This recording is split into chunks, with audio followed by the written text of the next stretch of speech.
یہ آیت ہے نا یہ جو آیت ہے 7 سمندروں کی چابیاں اسی آیت کے اندر ہے.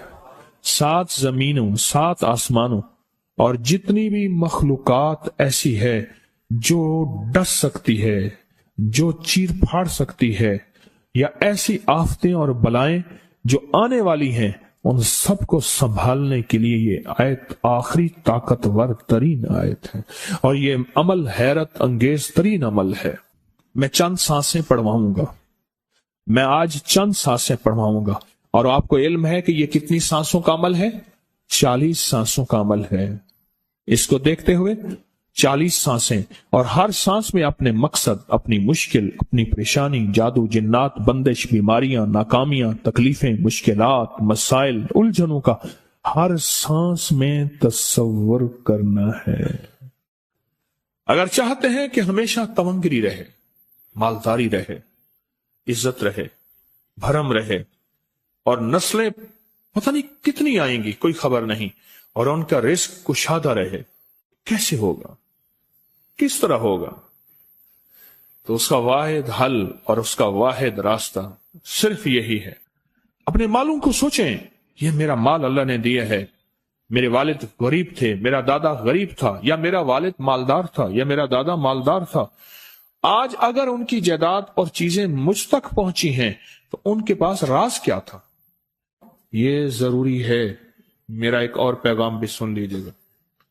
یہ ضروری ہے کہ اپنی نسلوں کو فقیر اور غریب اور منگتا چھوڑ کے نہیں جانا. جتنی استطاعت ہو ان کے لیے اتنا جائیداد، پراپرٹی، مال، کوئی رزق کو چھوٹا سا چھوڑ کے جانا ضروری ہے.